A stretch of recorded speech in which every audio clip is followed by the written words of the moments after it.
atukuzwe. Parce que lui seul mérite d'être adoré. Kwa maana yeye pekee anastahili kuabudiwa. Lui seul mérite de recevoir nos louanges. Yeye pekee anastahili kupokea sifa yetu. Quand nous étions endormis, Wakati tulikuwa kwenye kulala, personne ne nous a réveillés. hakuna mtu alituamsha À part lui. isipokuwa yeye kwa uwezo yote. Et même le président Hata rais attendait que lui le réveille. alikuwa anaongojea Le puissant de cette terre wenye uwezo wa hii dunia attendait qu'il le réveille. walikuwa naongojea, Même tous les défunts hata wote attendaient qu'il wakufumu le réveille. walikuwa naongojea wanamushe, Toutes les prostituées wote wakaba attendaient qu'il le walikuwa réveille. naongojea wanamushe. C'est pour cela que nous lui disons Ndio kwa merci. maana tuko nampigia asante, Nous chantons pour lui tuko namwimbia yeye parce qu'il est digne kwa maana de anastahili recevoir nos louanges. kupokea sifa yetu. Nous allons chanter Tutaimba tule tutotela na kuabudu kimbe tous les métaux.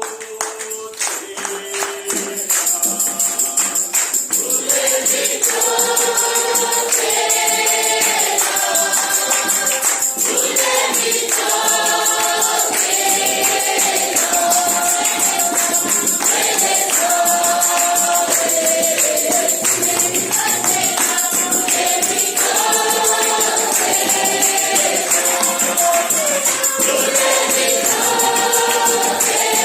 you.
te sommes infiniment Baba reconnaissants. wa milele tunakupigia asante À cause de tes bontés, kwa sababu ya wema wako, à cause de tes kwa merveilles sababu ya et mapendo tes prodiges dans notre na vie. maisha yetu.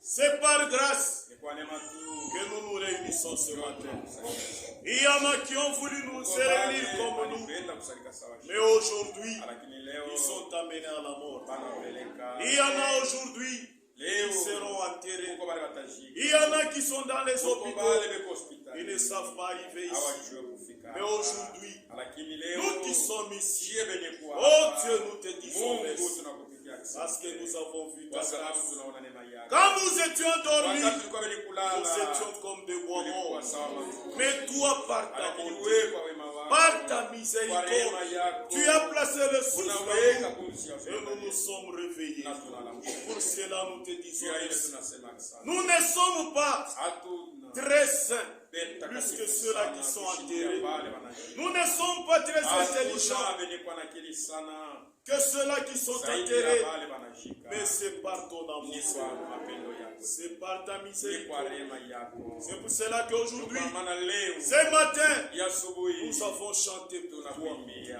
pour te dire juu ya merci kukupigia à asante cause de ta kwa miséricorde. sababu ya rehema yako. Voilà maintenant que nous nous Tazama réunissons sasa tunakusanyika pour écouter juu ya ta kushikia parole. neno lako, Que tu viennes nous assister ushuke utusaidie du début jusqu'à la Waanze fin. na kumaliza. Et ceux-là qui sont venus Habari malades wote walikuwa au wagonjwa milieu de nous, katikati ils yetu, n'ont pas besoin d'un habana médecin. na lazima ya mtu. Ils ont vu les médecins. Baminganga, Les médecins n'ont rien baminganga fait. bawezi kufanya kitu. Ils ont vu des infirmiers. Baliona baminganga, Ils n'ont rien fait. baminganga kutoka Ils ont vu des humains. Baliona bantu, Ils n'ont rien fait. Batu bakufanya Ils ont besoin de te voir. Beko na lazima ya kukuona wewe. Car personne ne peut être en ta Maana présence. hakuna mtu anaweza kuwa Personne ne peut te Hakuna mtu croiser anaweza kupata et wewe. rentrer malade. Maana rudia mgonjwa. Oh Dieu, agis. Oh Mungu tena. Que tu puisses guérir Utunze. tout celui qui est venu Yote malade. alikuwa mgonjwa. Que tu puisses donner la solution Ulete à tout celui qui a un yote problème. mwenye kuwa na Au shida. nom du Seigneur Jina ya Bwana. et Sauveur Na Mwokozi Jésus, Yesu. nous demandons ainsi. Tunakuomba hivi. Amen. Amen. Nous allons lire la parole de Dieu Tutasoma neno la dans le Mungu livre de Colossiens, kitabu cha Wakolosai au chapitre 3, sura yake ya 3 verset 15. mstari wa 15 Au verset 15. mpaka mstari wa 15. Et que la paix de Christ, Na salama ya Kristo à laquelle vous avez été appelés ile muliitwa pour former un seul corps, tumupate kutunga mwili mmoja, règne dans vos cœurs itawale et yenu, soyez reconnaissants. na mupate kuwa na shukrani. Nous allons nous asseoir. Taikala. Nous continuons avec notre sujet Tunaendelea na mahubiri yetu intitulé La reconnaissance. ile tunaita shukrani. La reconnaissance. Shukrani. Ce matin, Ya asubuhi nous allons parler sur la reconnaissance tutasemezea yule ya shukrani en publiant le haut fait de l'État. kwa kutangaza makubwa yote yao. Nous lui montrons notre reconnaissance Tunaonesha shukrani en yetu publiant ces hauts faits. kwa kutangaza makubwa yake. Amen. Amen. Quand nous voyons sur cette terre, Kama tunaona hapa kwa udongo, il y a des gens kuko bantu qui ont fait du bien pour nous balifanya mema juu ou en yetu, notre faveur. au balitufanyia mema. Nous voyons qu'ils sont nombreux. Tunaona ya kwamba beko Il y a des bantu, hommes riches sur kuko cette terre batajiri hapa kwa dunia, qui font de bien beko nafanya mambo pour les mema indigents. juu ya bamaskini. Il y en a qui n'étaient pas capables Kuko bala bakuweza de payer pour les soins médicaux. kulipako baminganga, Mais un homme riche est venu. lakini mtajiri mwanakuya Il a tout payé. anabalipia, Et cette famille, na ile en jamaa reconnaissance, kwa kushukuru ils ont donné même au bébé inaleta inapatia hata mtoto le nom jina du bienfait. ya ule aliwasaidia. Amen.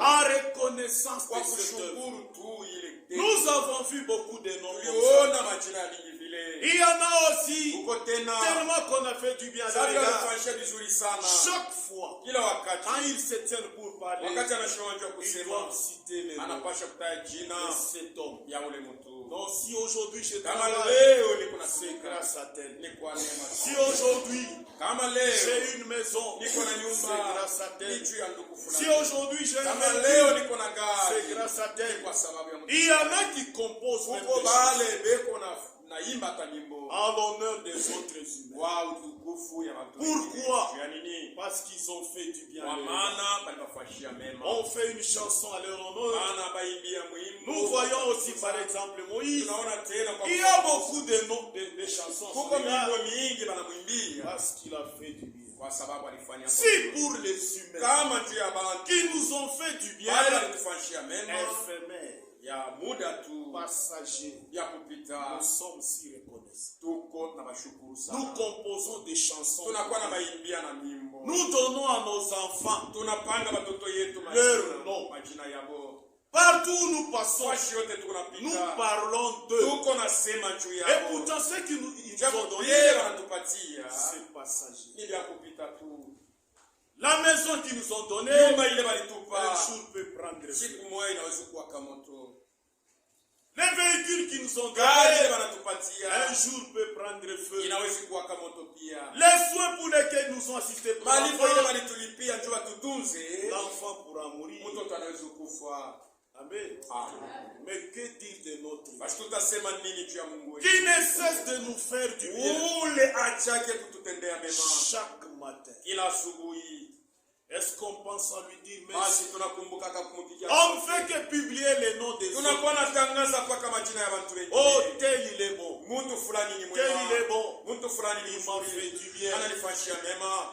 Aujourd'hui, Leo quand nous voyons parmi nous, wakati tunaona kati nous yetu connaissons les noms des médecins. tunajua majina ya balinganga. Et entre nous, nous nous disons, Na kati yetu tuko si nasema tu as un problème kama uko na mambo gynécologique, ya bana va voir tel wende médecin. wangalie mganga fulani. Il y en a qui connaissent Uko wale Kamanga. wanajua kamanga. Oh, telle maladie, Ile magonjwa va fulani voir les médecins qui wende vont. wangalie mganga fulani. Telle maladie, Magonjwa va fulani voir les médecins qu'appellent. uone mganga kapeni. On fait leur publicité. Wanakuwa beko na semea vizuri yao. Parce qu'ils nous avaient soignés. Kwa maana walitutunza mzuri. Partout où nous passons, Fashi yote tuko napita. si j'ai eu des enfants, Kama niko na parce watoto que tel médecin est ni kwa fort. sababu mganga fulani ni wa nguvu.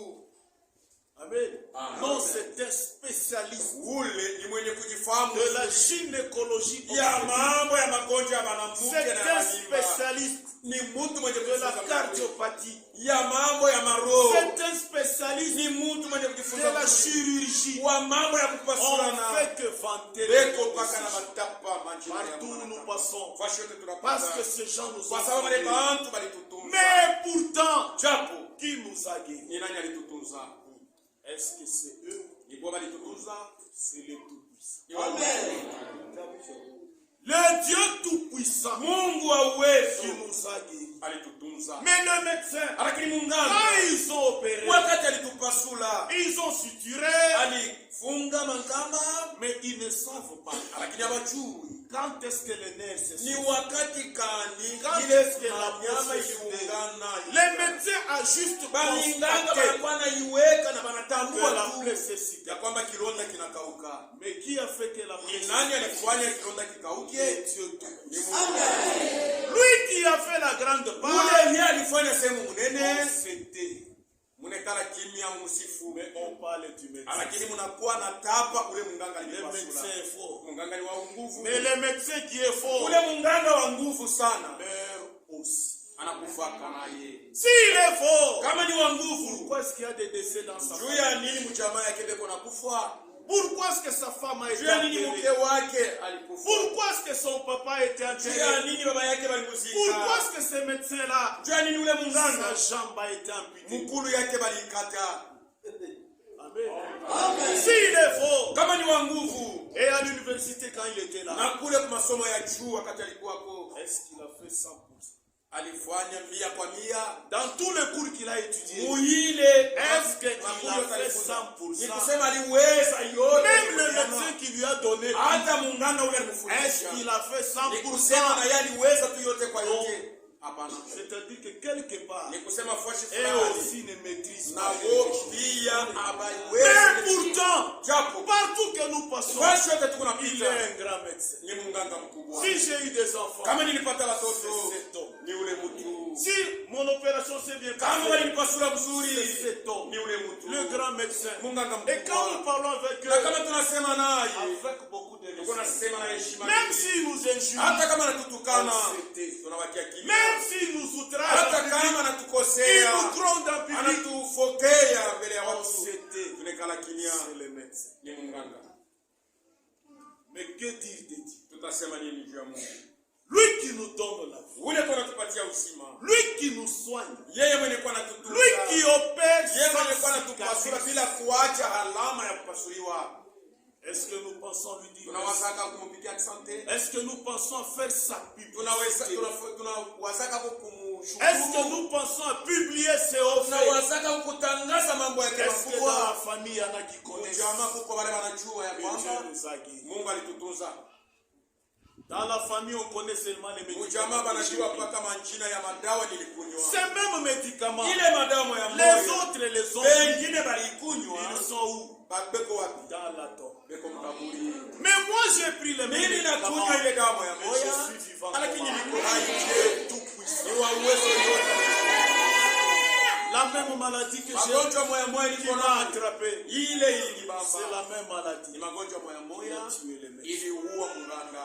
C'est la même maladie Ni magonjwa moya qui a moya tué les hommes riches. iliua bantu batajiri. C'est la même maladie Ni qui magonjwa a moya tué moya les hommes forts. iliua bantu Mais banguvu. toi, qu'est-ce que tu as fait? Wewe ulifanya nini? Tu as attrapé la même maladie. Ulipata magonjwa moya Tu es moya. vivant grâce à qui? Uko hai kwa neema ya nani? Grâce à Dieu. Kwa neema ya nani? Dieu nous guérit Mungu ako par anatutunza la médecine. kwa banganga. Il nous guérit Mungu par anatutunza l'amour. kwa Il mapendo. nous guérit Anatutunza par la parole. kwa neno lake. Il nous guérit Mungu anatutunza par imposition de kwa main. kuwekeana mikono. Partout nous avons la Basi bonne santé. yote tulitambua C'est Dieu. ni Mungu tu. Mais nous ne voyons pas Dieu. Lakini atuone Mungu, Nous voyons les yeux. tuko naona paka bantu. Publiez les offres. Mutangaze makubwa. Il yote. attend ce que vous puissiez publier ces offres. Anangoje tutangaze mema yake makubwa. Mais vous vous taisez. Lakini mnaikala kimya. Et tout celui qui s'était Na ule yote kunaikala se kimya. retrouve dans le même cas. Eko mkunji moya moya ya ule Avec mfano les 9 wale wenye kwa 9 walikata. qui ont été guéris Wale et walituzwa qui se sont lakini wanaikala kimya. ils n'ont pas été reconnaissants. Hawakukuwa bakushukuru. Que nous voyons dans Luc 17, Tuko naona mu Luka 17:1. c'est une écriture moja. Andiko tuko nasoma souvent. wakati Nous yote lisons ça. tuko naisoma Écrit Luc 17. Luka 17. Jésus se rendant à Jérusalem, Yesu akakwenda passé entre kuyerusalemu. la Samarie Alikuwa anapita kati ya et Samaria la Galilée. na Galilaya. Comme il entrait Sawa vile alikuwa dans un anaingia village, qui lépreux vint à sa rencontre, wenye bukoma kumi wakakuwa se kupatana tenant à naye, distance. wakisimama mbali, Ils élevèrent la voix et dirent, walipaza sauti na kusema, Jésus, maître, Yesu Bwana, aie pitié. utuone huruma. Dès qu'il les eut vus, Wakati alipowaona il leur dit, akawaambia, allez vous montrer au wende sacrificateur. mkalioneshe kwa Et koani. pendant qu'ils y Na wakati allaient, walikuwa il naenda, arriva qu'il fut ikafika ya kwamba waliponywa. l'un d'eux, Mmoja wapo voyant guéri, akiona ya kwamba se natuzwa, voyant guéri, akaona ya kwamba natuzwa, revint sur ses pas, akarudia nyuma, glorifiant Dieu à haute kutukuza voix. Mungu kwa sauti kubwa, Il tomba sur ses pas akaanguka kifundifundi au pied de Jésus miguu ya Yesu et lui rendit na grâce. akamshukuru. C'était un Samaritain. Ilikuwa ni Msamaria. Jésus prenant la Yesu parole, akaanza kusema, les 10 akamwambia n'ont-ils wakumi pas été wote guéris hawakutuzwa et les 9 na autres, wakisa wengine où sont-ils? weko wapi? Nous nous posons la question. Tuko nauliza, Ne sommes-nous pas hatuna na shida dans le même cas que ces mumkunji 9 là? moya moya ya wale wa tisa? Est-ce qu'avons-nous publié Basi tulitangaza les merveilles de Dieu, maishara ya Mungu, les hauts faits de Dieu, mambo makubwa ya Mungu, ces bontés que nous avons vues dans notre ni vie? ile mema tuliona maisha yetu, Est-ce qu'on a pu les dire basi tuliweza à kuitangaza notre voisin, hata kwa à jirani un wetu, membre de notre kwa famille, memba wa jamaa à yetu, celui qui travaille kwa avec ule nous, kona tumika na shepa moya, où nous nous sommes dit, au tulikala kimya dans notre bouche, mkinywa yetu, nous glorifions les humains tuku natukuza watu plus que Dieu. zaidi kushindia Mungu. Dieu là qu'il est, Mungu fasha il anakuya, cherche à ce que nous eko soyons reconnaissants. natafuta tupate kuwa na shukrani. Amen. Amen. Publier Kutangaza makubwa yote Mungu alitimiza kwetu, les hauts faits de l'éternel. mambo makubwa ya milele. Nous montrons à notre Dieu Tuko naonesha Mungu wetu la reconnaissance shukrani ya moyo wetu pour ses nombreux bienfaits. kwa mengi yote En publiant ses kwa bienfaits, kutangaza makubwa yake. nous lisons dans Psaume, Tuko nasoma Mezali, Psaume 9, Zaburi 9, 12. 12. Psaume 9, Zaburi 9, on peut lire à partir de 12. tuanzie 12. Chantez à l'Éternel, Mwimbie wa milele qui réside en Sion. mwenye kukaa Msiona. Publiez parmi les peuples Mutangaze kati ya watu ses hauts faits. makubwa yake. Publiez parmi les peuples Mutangaze kati ya watu ses hauts faits. makubwa yake. Maintenant, la question est celle-ci. Sasa ulizo ni hii, Qui l'a fait? ni nani alifanya? Psaume 105. Zaburi 105 mstari wa kwanza mpaka wa Louez l'Éternel. Sifuni wa milele, Invoquez son nom. mwite jina lake, Faites connaître mujulishe parmi les peuples kati ya taifa ses hauts faits. makubwa yake. Chantez. Mwimbe, Chantez en son honneur. mwimbe kwa heshima yake. Parlez de toutes ces merveilles. Museme juu ya mema yake Nous nous yote. taisons pour vous. Tuko na ikala kimya juu ya nini? Psaume 106. Zaburi Et à 106. Louez l'Éternel, Sifuni wa milele, car il est bon. kwa maana iko Car mwema, sa kwa miséricorde maana rehema yake dure à toujours. inadumu milele. Qui dira Ni nani les atasema hauts faits de l'Éternel? makubwa ya wa milele? Qui publiera Ni nani atatangaza toute sa louange? utukufu Si yake nous nous taisons. kama tunaikala kimya? Psaume 22. Zaburi 22. Psaume 22, 23. Zaburi 22. Publiez les hauts faits. Tangazeni mambo makubwa ya Mungu. Je peux commencer à partir de 22, Yesu 23. kuanzia kwa 22. Sauve-moi de Uniokoe la gueule du lion. kwa kinywa ya simba, Délivre-moi des unikomboe cornes du buffle. kuile pembe. Je publierai Tatangazaka ton nom jina lako parmi mes frères. kati ya wandugu wangu. Je te célébrerai au Nitakuimbianga milieu de l'assemblée. kati ya makutano. Psaume 75, Zaburi 75. 10. Je publierai Ntatangazaka ces hauts faits makubwa yake à jamais. kwa lote. Je chanterai Nitaimbaka en l'honneur kwa heshima du Dieu de Jacob. ya Mungu wa Yakobo. Psaume 77, Zaburi 77. 12 jusqu'à 21. mpaka 21.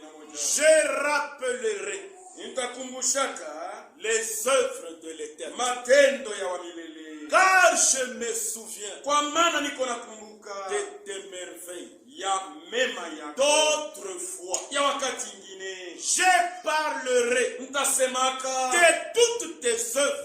juu ya matendo yako yote. Je raconterai Nitatangazaka tes hauts faits. matendo yako Oh makubwa. Dieu, Oh Mungu, tes voies sont saintes. manjia yako ni takatifu. Quel Dieu Ni Mungu est kali grand eko comme Dieu. mkubwa sawa Mungu.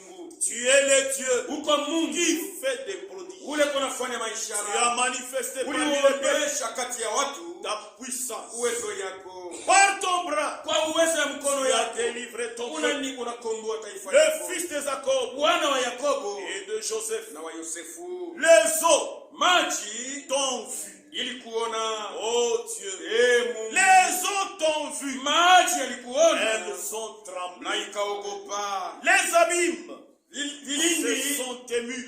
vilitetemeka, Les nuages mawimbi versèrent de l'eau yalimwanga par maji. torrent. Les tonnerres Ngurumo retentit dans les nuées. ili kitika kelele, Ton tonnerre éclata dans ngurumo les tourbillons. yako ililia kwa Les kutangaza. éclairs Umeme illuminèrent le monde. ikaangaza dunia, La terre dunia s'émut ilitetemeka et trembla. ikatetemeka. Tu t'effrayas un chemin parmi la Ukapasula mer. njia kati ya bahari, Tu t'effrayas un chemin par la mer. ukapasula njia kwa Un bahari, sentier par de grandes eaux. njia kwa mai mengi, Et tes traces ne furent plus reconnues. na ile fwashi ulipitia kuna mtu aliyezitambua Tu tena. as conduit ton peuple Uliongoza taifa yako comme un troupeau sawa vile kundi ya kondolo par la main kwa mkono de wako Moïse et de na Aaron. Musa na wa Haruni. Je rappellerai tes œuvres. Nitakumbushaka matendo yako. Amen. Amen. Les œuvres de l'Éternel Matendo ya milele sont grandes. iko makubwa. Qui ne les voit Ni nani pas? asionake? Et qui est celui qui a proclamé? Ni nani Parce unalitangaza? que Dieu aime Kwa maana Mungu anapenda qu'on parle de lui. baseme juu yake. Il y en a qui ne le connaissent pas. Kuko bala bamujui.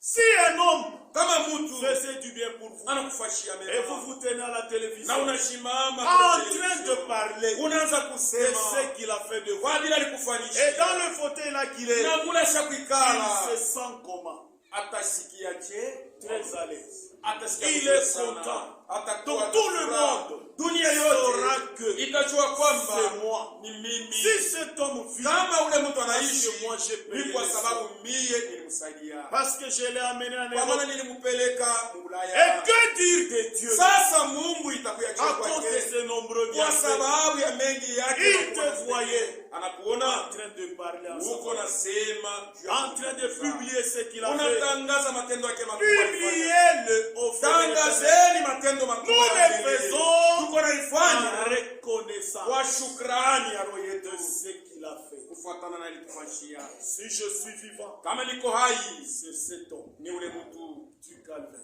wa Kalvario. Amen.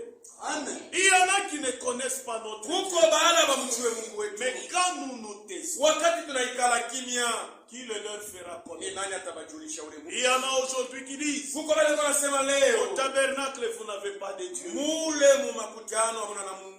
Vous n'avez que la parole. Mungu paka na Vous neno n'avez pas de Dieu. hamuna na Mungu wa Il n'y a pas kweli. de prodige. Hakuna maishara Dieu kwetu. ne fait rien. Mungu afanye Est-ce kitu. qu'en réalité il ne fait Kweli rien? kweli Mungu afanye kitu. Ils ne connaissent pas comment. Abajue namna Parce gani? que nous nous Kwa taisons. sababu tunaikala kimya. Chacun de nous Ila répond. mmoja wetu atajibuaka mbele. Il répondra comme ça. Atajibuaka kwa sababu ya ile. Quand tu étais malade, Wakati ulikuwa en train mgonjwa, de souffrir, uko tout le nateseka. monde le savait. Kila mtu alijua Oh, je suis malade. niko Tu mgonjwa. le disais à tout le Ulikuwa monde. unaambia watu Tous les wote. membres de ta Mema famille yote ya jamaa connaissaient yako que tu walijua ya souffrais. kwamba uko Maintenant mgonjwa. que Dieu t'a Sasa kwa guéri, Mungu anakutunza, tu t'étais. unaikala kimya.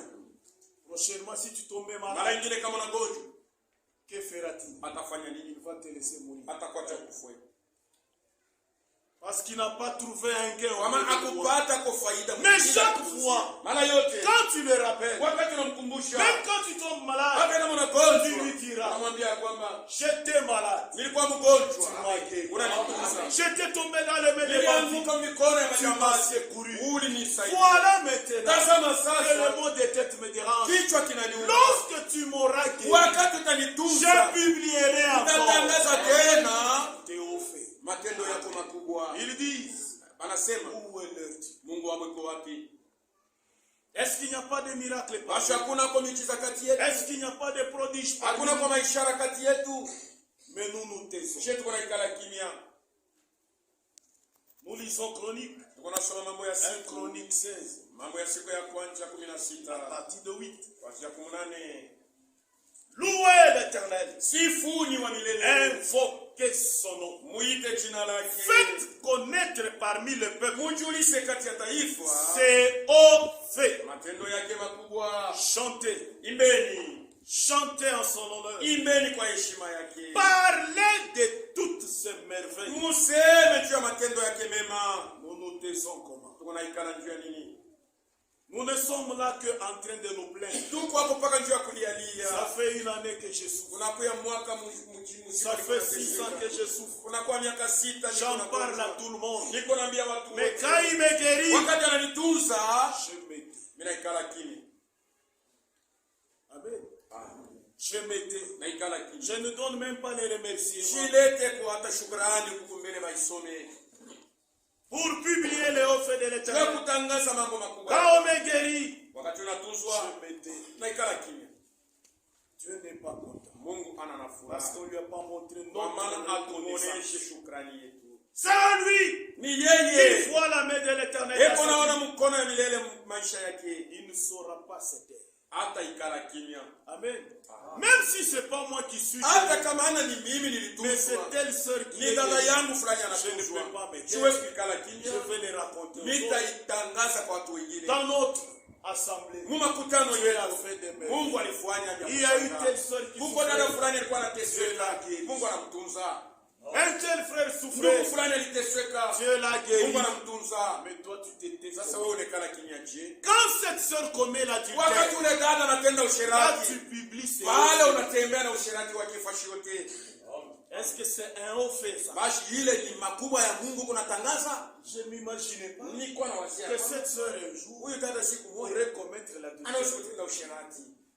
On m'a dit qu'elle a couché avec Bana tout niambia le kwamba quartier. analaana na ile kati ya Tu ne fais moyo. que rapporter ça. Unakuwa hapa kunatamsha kuna kule. Ce frère-là, Ule ndugu on m'a dit qu'il ne fait que bana taper niambia sa kwamba femme. wanapika mke wake paka. Là, tu racontes. Pale uko na Est-ce que kusema c'est ça les hauts faits? ile ndio matendo Dieu makubwa. te regarde. Mungu yuko anakuangalia. Quand tu ne fais que propager les mal, Wakati kunatangaza paka mais vibaya. quant au bien, Wakati ya vizuri t'étais. unekala kimya. Tu n'es pas reconnaissant. Hauna na shukrani. Tu répondras pour ça. Utajikwaka mbele ya Mungu juu ya ile. Est-ce que le monde Basi a dunia besoin de connaître iko ça? na lazima ya kujua Et tu racontes les erreurs d'un na uko frère unatangaza makosa ya ndugu auprès de païens. kuba pagano ndio kuna Les erreurs d'une sœur makosa ya dada auprès de païens. unaipeleka kwa Tu pagano les attires vers Dieu unakokota kwa ou Mungu tu les repousses au kuna de Dieu. basukuma bende mbali na Mungu. Tu répondras pour ça. Utajikwaka juu ya ile.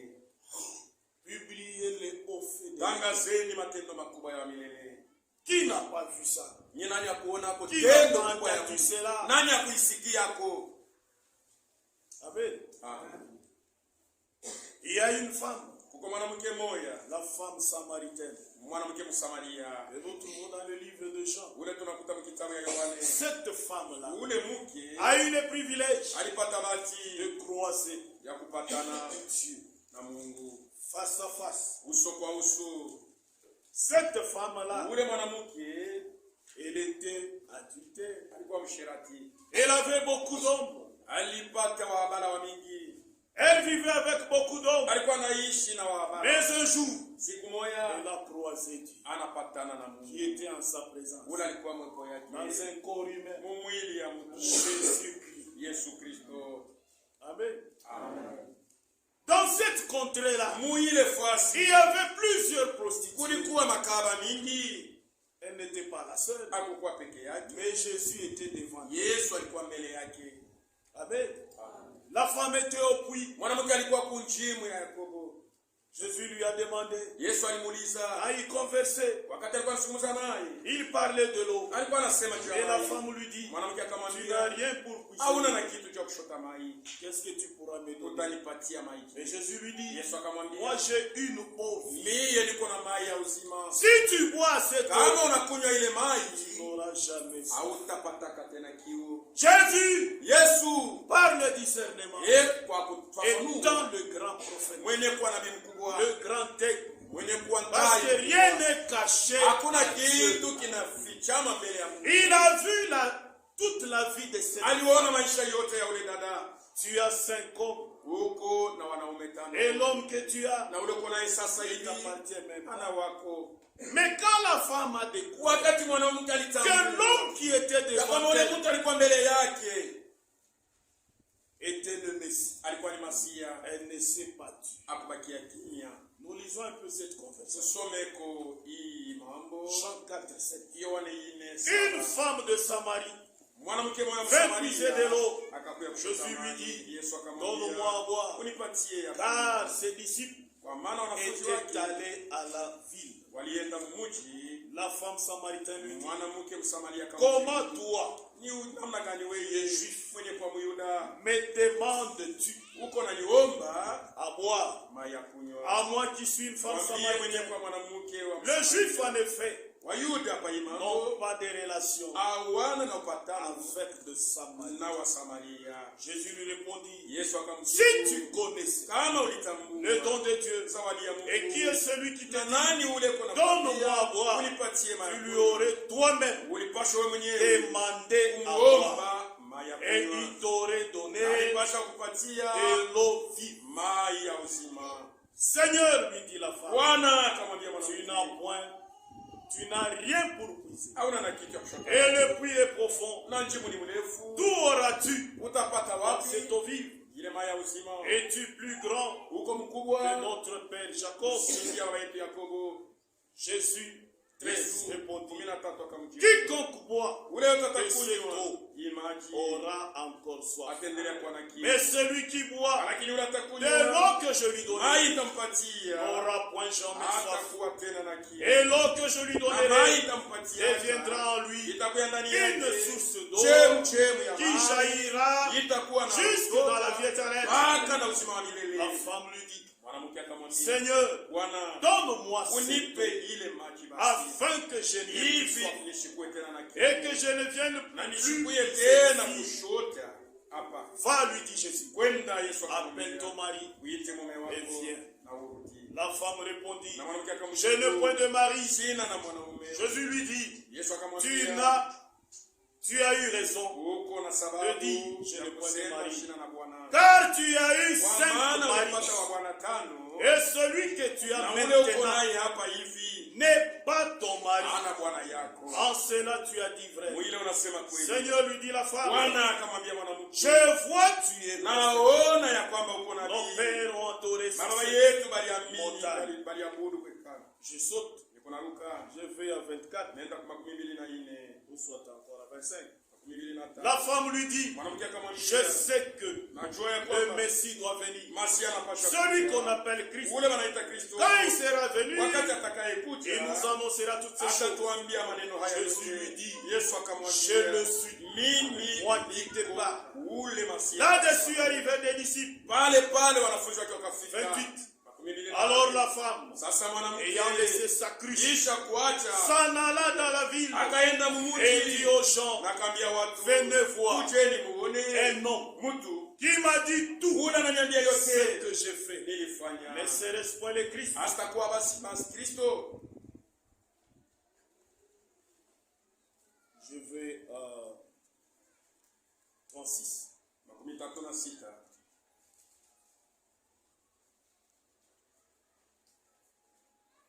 Celui qui moissonne Ule konavuna reçoit un salaire eko napokea et mshahara amasse de fruits haiko na pour la vie éternelle, afin que celui qui sème hivi ule et konapanda celui qui na moissonne ule se konavuna réjouissent bafurahi ensemble. pamoja. 39. Plusieurs Samaritains de cette ville Na wengi wa Samaria crurent en Jésus wakamwamini à Yesu cause de cette kwa déclaration sababu ya ile formelle de la usemi femme. yenye kutoka kwa mwanamke. Il m'a dit Aliniambia tout ce que j'ai fait. mambo yote nilipofanya. Aussi, quand les Samaritains Na vinrent wakati le wa trouver, Samaria ils les prièrent de rester auprès d'eux. wakamwambia Et il resta là alibakia deux pale masiku Et mbili. un grand nombre crut Na watu wengi à wakaamini cause de sa kwa parole. sababu ya neno Et il lake. disait à la femme, Wakamwambia yule ce n'est mwanamke, plus à cause de sasa ça que tu as dit tunaamini haina njia ile que nous ulisema. croyons, Njia ile car ulisema. nous l'avons entendu Kwa maana tunaisikia nous-mêmes. si Et wenyewe nous savons na tunajua qu'il est vraiment ya kwamba ni le sauveur du monde. mwokozi wa dunia. La femme, quand elle a croisé la Mwanamke vérité, wakati alipatana na ukweli, quand elle a croisé Dieu, wakati alipatana na Mungu, Jésus a dit, Yesu je alisema suis le chemin, niko njia, je suis la vérité, niko kweli, je suis la vie. niko uzima. Cette femme a croisé Ule le mwanamke chemin. alipatana na ile Elle a njia, croisé la vérité. anapatana na ukweli, Elle a croisé la vie. anapatana na Elle uzima, ne s'est pas dit. akubakia kimya, Amen. Elle est allée. anaenda Appeler les autres. kuita wengine, Venez kujeni pia, Écoutez. msikie Comme moi j'ai. sasa vile mimi nasikia. Cet homme, Ule mtu c'était celui-là ni dont ule les prophètes ont ule parlé. nabii alitangulia Moi je kusema, l'ai croisé. mimi napatana naye. Venez. Kujeni. Il est où? Eko wapi? Il est au puits. Eko Et kunjini. Jésus était là. Na Yesu alikuwa pale. Attendant Eko cela. na ongojea. Il savait ce que la femme était Alijua partie kile faire. mwanamke anaenda kufanya. Mais toi, Sasa wewe depuis que tu as croisé, tangu ulipatana na yule kweli, tu en as parlé à qui? ushakuambia kwa watu ngapi? Tu as invité qui? Kuliita kwa nani? Cette femme ici Huyu a mwanamke publié les hauts faits. alitangaza makubwa Cet ya homme Mungu. m'a dit Huyu mtu tout ce ananiambia que j'ai fait dans ma yote vie. nilifanya maisha yangu. C'est quelque chose d'étonnant. Ni kitu ya kushangaza. Amen. Amen. La même grâce Neema moja que moja cette femme a ile eue, mwanamke alipataka, nous l'avons eu. tunaipokea na sheria. Quand nous considérons ce village, wakati tunaangalia ce hii village est très grand. iko mnene sana. Est-ce que c'est ça l'effectif qu'il y a? Ndio wingi ya abantu balipashwa Tu as appelé combien? unaita ko ngapi? Pour leur dire, Jua kuambia si je suis ce que kama je suis, niko iki niko parce que je crois kwa c'est sababu napatana l'homme du calvaire. na Mungu. Venez voir aussi Kujeni muone là pia que j'ai pris. kule nikunaomba. Venez voir aussi Kujeni muone là pia que je l'ai kule croisé. nilipatana Tu as naye. appelé combien de Shapita kwa personnes? ngapi wa mjamaa Tu as yako? invité combien de Unaita collègues? kwa ngapi Mais marafiki quand on yako? te pose la question, Kama wanakuuliza tu pries où? unaombaka wapi? Quelque part. Fashi fulani. Amen. Amen. Si tu veux aller à l'église, Kama unapenda kwenda viens me kanisa, chercher. ukuyo nitafuti. Tu passes sans la chercher. Unapita bila kumuita. Et le soir, il Na t'attend. magharibi Mais je anakuongoja. t'avais dit dès matin. Nilikwambia uniongoje. Ah, j'étais pressé. Nilikuwa haraka sana nilisahau. Tu répondras. Utajibwa kao. Publiez les hauts faits de l'Éternel. Mutangaze matendo makubwa ya Dieu mbele. est ici. Mungu eko hapa. Amen. Vous les appelez seulement. Wewe mubaite tu. Ce n'est pas vous qui les Haina suivez. mwewe mtanaona. La femme a appelé. Mwanamke aliita. Venez écouter. Kujeni msikie. Les membres de votre famille. Wamebeba wa jamaa Même yetu. si vous gênez pour Hata eux, kama mnawafungia chakula. même si vous priez Hata pour kama eux, mnaombea ils ne Mungu. croiront Hawa jamais wataninyaka. tant qu'ils n'ont pas Wakati entendu. hawasikia neno. Nous croyons Tuko na nini? à la folie de la prédication. Ile masimu ya Personne mahubiri. ne peut être sauvé Hakuna mtu anaweza kuokolewa. sans qu'ils n'entendent la Bila yeye prédication de kusikia la croix. mahubiri ya msalaba. Quelle que soit votre prière, Hata kama la unafanya prière c'est bien, maombi ni mais mzuri, appelez-le. lakini mwaite C'est mieux. ni mzuri. Ils doivent entendre eux-mêmes. Wanapaswa kusikia wenyewe. Car la Bible dit, Maana Biblia mes inasema brebis entendent ma voix. makondoo yangu kunasikia sauti Elles yangu. me Na suivent. iko inanifuata. C'est ça la voix de Dieu. Yote. Ils sauvent par la prédication. Eko naokoa kwa mahubiri. Invitez-les. Muwaite. Qu'ils viennent ici. Wakuye hapa. Même s'ils ne croient pas, Hata kama ce waamini n'est pas mon haina problème. mambo yangu. Ce n'est pas moi qui Haina sauve. mie niko naokoa.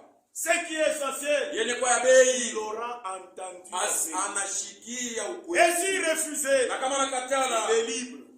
Ce jour-là, Ile on siku lui posera la question. Batamuulizaka. Tu étais là. Tu ulifikaka. as entendu. Ulisikiaka. Tu as refusé de me donner Ulikatala ta vie. kunitolea maisha yako. Tu voulais continuer avec les Ulipenda mots. kuendelea na dunia. Moi, ce que j'ai fait, Mie kile j'ai minafanya, invité. mimi naita Venez. ujeni. Amen. Amen. Qui le fait? Ni nani yuko Que naifanya? nous avons honte. Au tuko na haya. Dieu est ici. Mungu yuko hapa. Amen. Esaïe. Isaya. Lisons Esaïe 12. Some Isaya 12.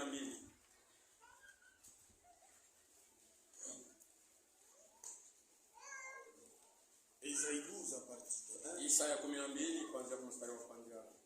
Tu diras en ce jour-là, Utasema ile siku je te loue, niko nakusifu. ô Éternel, O wa milele. car tu as été irrité contre moi. Kwa maana ulinishirikia. Ta colère Na s'est ghadhabu apaisée yako ilitulia. et tu m'as consolé. Na unanifariji. Tu étais irrité contre moi, Ulinishirikia. ta colère s'est apaisée Ghadhabu yako et maintenant inatulia. tu m'as Na consolé. sasa unanifariji. Voici, Tazama. Dieu est ma délivrance. Mungu ndiye wokovu Je wangu. serai plein de confiance Nitakuwa na tumaini et sana. je ne craindrai Na rien. sitaogopa kitu. Car l'Éternel, Maana wa milele. l'Éternel est ma force Wa milele ni nguvu et le yangu. sujet Na de loi. wimbo wangu. Celui qui m'a sauvé. Ni yeye aliniokoa. Vous puiserez Mutashota de l'eau avec joie maji na aux furaha. sources du salut. Ile chemchemu ya wokovu. Et vous direz en ce Na jour-là, mutasema mwile siku. louez l'Éternel, Sifuni wa milele. invoquez son nom, Mwite jina lake. publiez ses œuvres Mutangaze matendo parmi yake. les peuples. Kati ya Nous wataifa. qui sommes Siye benye sauvés. kuwa benye kukolewa. Mais pourquoi est-ce que nous nous taisons? Juu ya nini tunaikala kimya? On n'a pas vu. Hatukuona. Nous étions des ivrognes. Tulikuwa balevi. Ici, on parle de gens qui sont Hapa sauvés. nasemea C'est lui watu. qui m'a sauvé. Ule aliniokoa. Vous puiserez de l'eau Mutashota avec maji joie. na furaha. Pousse Wapi? aux sources du salut. Chemchemu ya wokovu. Et vous direz en ce Na jour-là, mutasema kama ile siku. louez l'Éternel, Sifuni wa invoquez milele. son nom, Mwite jina lake. publiez ses œuvres Mutangaze matendo yake parmi les peuples. kati ya mataifa. Rappelez Mkumbushe la grandeur de son nom. ukubwa wa jina lake. Célébrez l'Éternel, Musifu wa car milele. il a fait des Kwa choses maana magnifiques. anafanya vitu vya utukufu. utukufu. Qu'elle soit connue Bijulikane par toute la terre. kati ya watu wote. Pousser des cris de joie. Usifu Et sana dans les grèces, na furaha habitants des Sion. bakaaji basi. Car il est grand Kwa maana ni au mkubwa milieu de toi, kati yako, le Saint d'Israël. mtakatifu wa Israeli. On était des ivrognes, Tulikuwa malevi, on était des prostituées, tulikuwa makahaba, on était des voleurs. tulikuwa wamwizi. Les gens ont vu que notre vie a Watu changé. wanaona ya kwamba maisha yetu On yanabadilika. était des féticheurs. Tulikuwa bantu ya Ils ont mabadiliko. vu que notre vie a Wanaona ya kwamba changé. maisha yetu yanabadilika. Mais on s'était. Lakini leo Quand il nous tunakuwa pose la question, wakati anatuliza, pourquoi est-ce que tu n'as plus de femmes? juu ya nini haufuate tena? Tu n'as plus de copines, ça et là. Hauna tena na makahaba huko na kule. Non, j'ai seulement grandi. Mimi nakomea. Maisha mwanamke Je ne vais plus suivre la vie des prostituées, c'est pour les enfants. à notre âge, Oui, kipimo yetu. ili ni ya watoto. Ça c'est pour les enfants. Tu étais un grand ivrogne, mon ami. Ulikuwa mlevi sana rafiki Tu yangu. ne prends plus la boisson. Au kunywe tena na kule. Pourquoi? Ni nini? La forme de ça. À cette heure-ci. Tayenga Wow. je. Comment je vais construire? Tayenga je. Comment devrais-je Est-ce construire? que c'est ça la réponse qu'il Yo fallait jibu donner? unapaswa kupatia. Tu étais un grand bandit. Ulikuwa On mchambazi. te pose la question. Sana kuuliza. Mais tu as changé. Unageuka. Tu ne voles plus. Hawibe tena. Watafuta nikufa. Toi tu viens que je puisse mourir. D'ailleurs, watoto ya. Je vais laisser les enfants. Bibi nantambwe. Qui va prendre ma Penda femme? rafiki yangu ongea. Qui veut que mon ami puisse Ndio, mériter ma je femme? vais Tu as un bien. projet de prendre ma femme. Tu caches la vérité. Unaficha ukweli. Dis-lui. Mwambie Dis-lui kwamba à l'enfant de Unatangaza l'éternel. mambo J'ai yale. croisé l'homme. Mimi qui napenda t'a- kujua. Ule Mungu anabadilisha maisha Si yako. tu veux le Kama voir, unapenda kumwona, viens chez nous. kuja kwetu. Viens au tabernacle. Kuja kwa makutano. Tu le verras. Utamuona. Il est là. Et kwako. Il ne s'absente jamais. Même si nous nous absentons, Hata kama sisi tunalofa, yeye kwako. il n'arrive jamais à arrêter. Aku yake Il nyuma. ne tombe jamais malade. Agonjwake. Il est là. Et kwako. Viens, tu vas le Kuja voir. utamuona. Appelle-le. Umwite. Quand tu t'étais, Wakati unakala kimya, l'Éternel n'est pas wa content. milele ana furaha.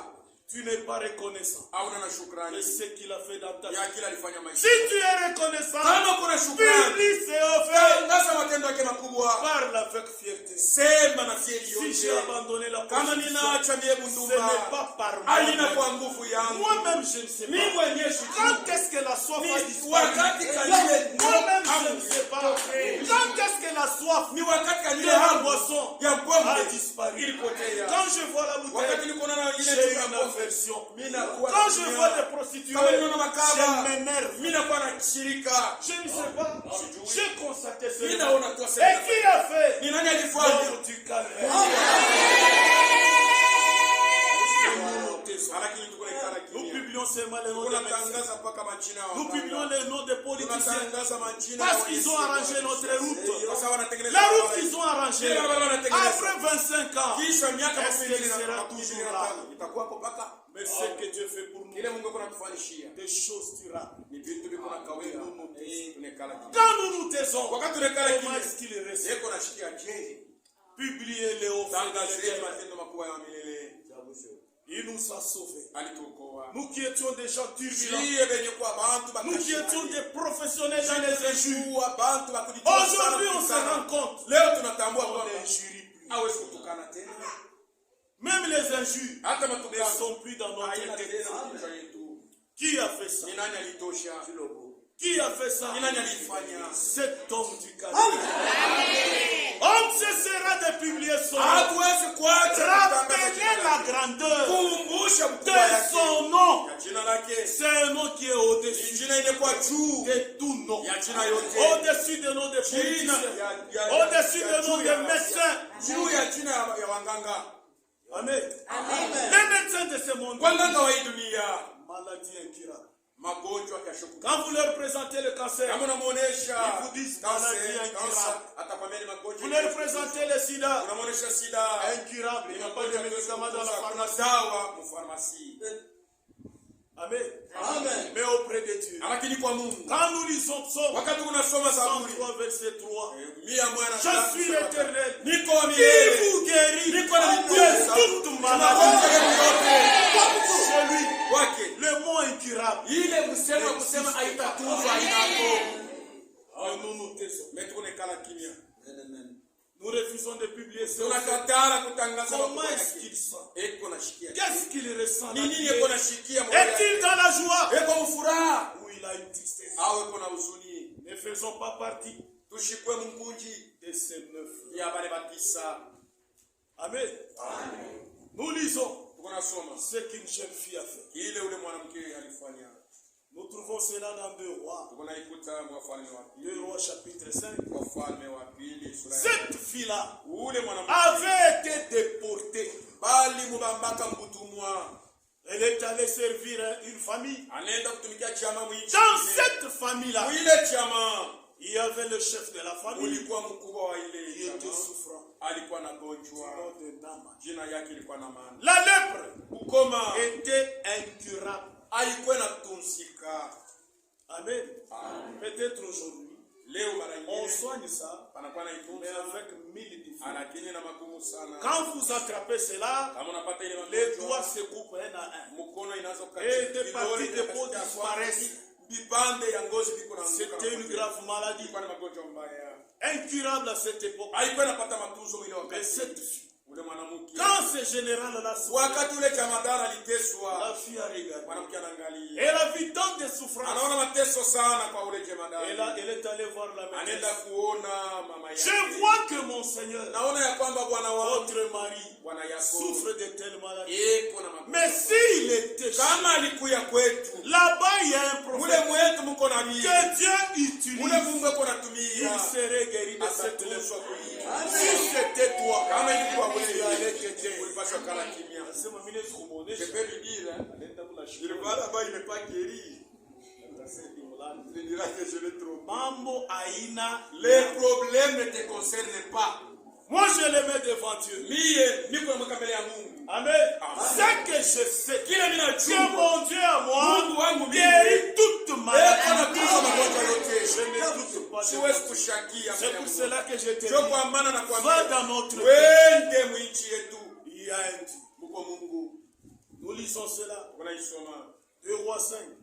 Naaman, chef de l'armée, na maana du mkuu roi wa de jeshi Syrie, wa jouissait Syria de la faveur alikuwa anapata kwa faida de son maître kwa bwana et wake, d'une grande considération. na alikuwa anamheshimia sana, Car c'était par lui kwa maana kupitia yeye que l'Éternel avait livré kwa la Syrie. milele aliweza kutoa mji wa Mais Syria. cet homme fort Ule mtu wa nguvu et voyant, na juu et shujaa vaillant, na shujaa était lépreux. alikuwa wa Bukoma, Or, les Syriens japo Wasuria étaient sortis par trous walitoka kwa nkunji et ils avaient amené captive na walibamba une watumwa petite fille kama binti du kamoya pays d'Israël kama nchi ya qui Israeli, était au service de la alikuwa femme anatumikia Mungu bibi de Naaman. bwana mane, Et elle a dit à sa maîtresse, akaambia oh, bwana wake, si mon Seigneur kama bwana wangu était auprès du prophète alikuya kwa nabii qui est à Samarie, mwenye kwa le Msamaria, prophète le guérirait yule nabii alipasha de kumtunza sa lèpre. na Bukoma. Amen. Elle ne s'est pas tue. Akuikala kimya Chez nous là, kwetu kule il y a un prophète. uko nabii, S'il y allait, kama nendako il sera guéri. atatunzwa. Mais aujourd'hui, Leo que dirions-nous? tutasema nini? Chez nous là, Kwetu kule il y a Dieu. kuko Mungu, Amen. Le Dieu tout-puissant, Mungu wa uwezo yote, c'est lui qui guérit. ni ule kona. Et quand Naaman est parti, Na wakati na maana alienda, il est revenu anarudia avec la peau saine. na mwili ngozi yake yenye Pourquoi? kujua nini, Il était là en face de celui qui alikuya guérit. mbele ya ule kona Le tunza. Dieu tout-puissant. Mungu wa uwezo yote, Ses yeux voyaient Élisée. ule mtu alikuwa anaona Elisha, Et derrière Élisée, lakini nyuma ya à Elisha, côté d'Élisée, yule pembeni ya devant Elisha, Élisée, mbele ya Elisha, au-dessus d'Élisée, Juu ya Elisa. était l'Éternel Dieu kulikuwa milele Mungu qui guérit de toute ule kona maladie. tunza magonjwa yote. Celui qui l'a guéri, Ni ule ce alimtunza, n'est pas Élisée. aina Elisa. C'est pour cela Ndio qu'Élisée, kwa maana Elisa quand on alisema, a voulu lui wakati faire walipenda raison, kumpatia Élisée a zawadi, refusé. Elisa Ce alikataa, n'est pas moi aina qui mbili t'ai guéri. ilikutunza. Amen. Si c'était toi. Kama ilikuya wewe, Il y a des malades autour de uko toi. magonjwa, Il y a des malades dans ta famille. uko magonjwa mjamaa Tu as yako, honte de les uko aider. na haya ya kubaita, Tu as honte de leur expliquer uko na haya ya ce kufasiria que Dieu fait kile ici. Mungu kunafanya hapa. On répondra. Utajibuaka njia ile. Dieu veut Mungu à anapenda ce que toute la terre dunia yote le connaisse. imjue. Mais toi, tu dis. Wewe kuna ikala kimya,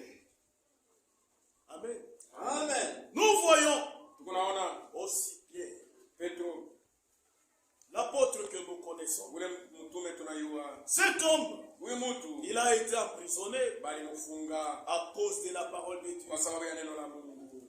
Et quand il était en Na prison, wakati alikuwa Mwingereza, vers la nuit, katika usiku l'ange est venu malaika alikuya et l'a fait sortir na alimtosha de cette prison. anamtosha mwile D'une façon miraculeuse. namna moja. Pierre lui-même n'en revenait pas. Petro yeye mwenyewe Pierre lui-même croyait être dans un Petro alikuwa songe. anawazia kwamba kuna loti. Il croyait que c'était une vision. Alikuwa anawazia kwamba ni Dieu va ono me faire ya sortir kwamba Mungu dans atanitosha les jours à venir. mashiku itakuya. Il ne savait pas que c'était une Akijua ya kwamba réalité ilikuwa ni visuelle. muujiza iko nafanyika pale pale. Dieu était en train d'agir. Mungu alikuwa kuna tenda. Ce que Dieu fait Kile Mungu anafanya dépasse notre entendement. iko napitia kwenye On ne sait pas l'expliquer. hawezi kufasiria. Amen. Nous trouvons cela dans Actes. Tunaikuta Matendo ya Mitume. Et Pierre, Na Petro après avoir expérimenté cela, kisha yeye kuionja. Pierre ne s'est pas tué. Petro akikala kimya Il a publié ça. anaitangaza. Amen. Mais nous, Si ce que Dieu fait pour kile nous, Mungu yuko anatufanyia. est-ce que nous avons le temps Tuko na wakati de le raconter? ya Même kuitangaza à une personne. hata kwambia mtu mmoja. Acte 12. Matendo ya Mitume On peut lire à 12 partir de... unaweza kuanzia mstari wa 4 Bon, commençons à partir de 3. tuanzie kutatu.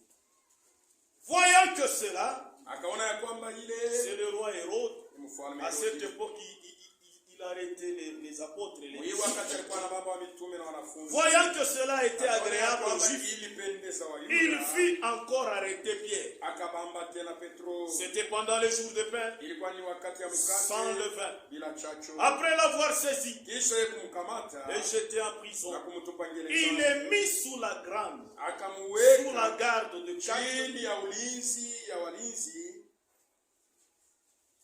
quatre gardes, de 4 soldats, askari 5.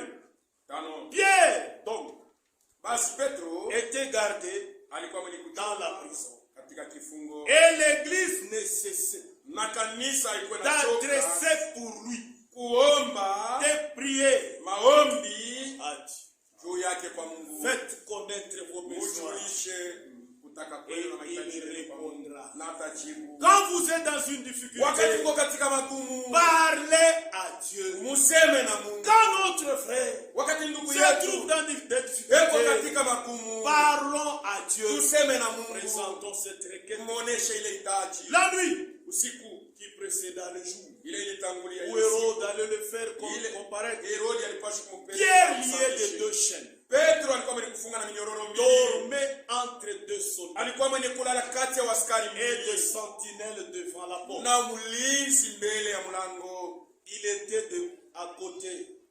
À chaque part, il y avait un soldat Kando kando yake kulikuwa askari, et il y avait des sentinelles kulikuwa wanzamu devant wawili la porte de la prison. mbele ya mlango ya gereza. Et voici, Na tazama, un ange du Seigneur malaika wa Bwana survint akakuja et une lumière brilla na mwangaza ikangaza dans la prison. mwile gereza. L'ange réveilla Pierre Malaika akalamusha Petro en le frappant akimupika au côté kumbavu et en na disant, kumwambia lève-toi promptement. lamuka.